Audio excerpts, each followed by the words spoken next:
पद 4। मैं और जग और कहाँ का नाता, मैं बना बना कर कितने जग रोज मिटाता।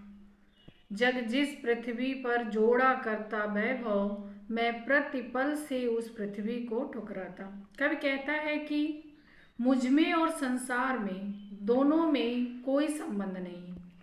संसार के साथ मेरा टकराव चल रहा है। कवि अपनी कल्पना के अनुसार संसार का निर्माण करता है और फिर उसे मिटा देता है। यह संसार इस धरती पर सुख के साधन एकत्रित करता है, परंतु कवि हर कदम पर इस धरती को ठुकराया करता है।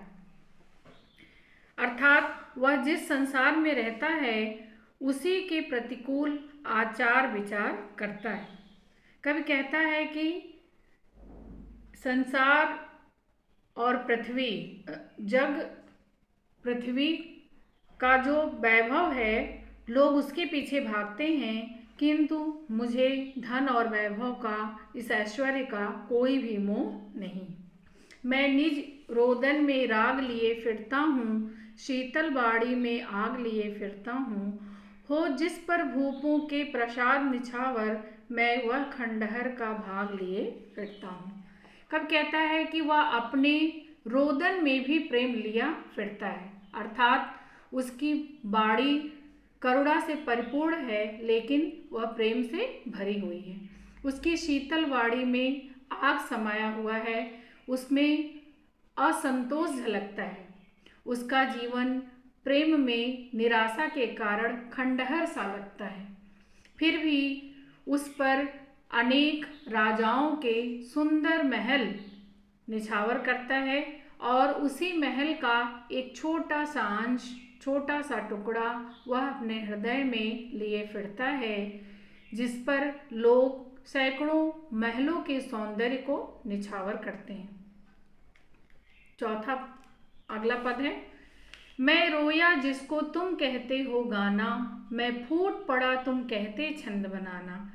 क्यों कब कहकर संसार मुझे अपनाए, मैं दुनिया का हूँ एक नया दीवाना। हरिवंश राय बच्चन जी कहते हैं कि प्रेम की पीड़ा के कारण उनका मन रोता है।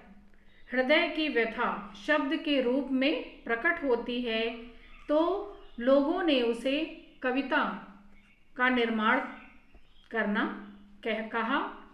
मैं फूट पड़ा तुम कहते छंद बनाना। मेरे हृदय की जो पीड़ा कविता के रूप में लोगों के सामने प्रस्फुटित हुई, उसे लोगों ने छंद का नाम दे दिया। क्यों कवि कहकर संसार मुझे अपनाए। कवि कहता है कि मेरे अंदर कवि का वह गुण नहीं है, मैं ऐसा कवि नहीं हूँ कि पूरे संसार के लोगों के लिए पूजनीय बनूं। संसार इस प्रक्रिया, कवि का प्रश्न है कि यह संसार मुझे कवि के रूप में अपनाने के लिए तैयार क्यों है। मैं दुनिया का हूँ एक नया दीवाना। मैं कवि नहीं हूँ, बल्कि इस संसार का एक नया दीवाना हूँ, जो हर स्थिति में मस्त रहता है, उसे किसी की कोई परवाह नहीं है। मैं दीवानों का वेश लिए फिरता हूँ। वह दीवानी की भांति रूप धारण करके, वेश धारण करके इस संसार में इधर उधर विचरण करता है। उसके जीवन में तो मस्ती शेष रह गई है, उसे लिए हुए वह घूमता फिरता है। मैं मादकता निशेष लिए फिरता हूँ। उसके हृदय में अपनी प्रेयसी की यादों की जो मादकता है, उसे वह धारण किया हुआ है। इस मस्ती को सुनकर सारा संसार जो है झूम उठे, सभी लोग प्रेम के आगे झुक जाएं, सबके हृदय में प्रेम ही प्रेम हो, यह संदेश देने के लिए मैं लोगों को प्रेरित करता हूँ और यही मेरी इच्छा है। मस्ती के संदेश को लेकर कवि संसार में घूमता है, जिसे लोग गीत समझने की भूल कर बैठे हैं।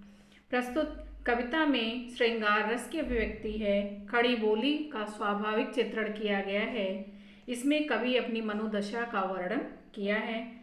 तत्सम शब्दावली की प्रमुखता है। झुक झुके, झूम झुके कवि कहकर प्रस्तुत पंक्तियों में अनुप्रास अलंकार एवं प्रश्न अलंकार का स्वाभाविक प्रयोग किया गया है।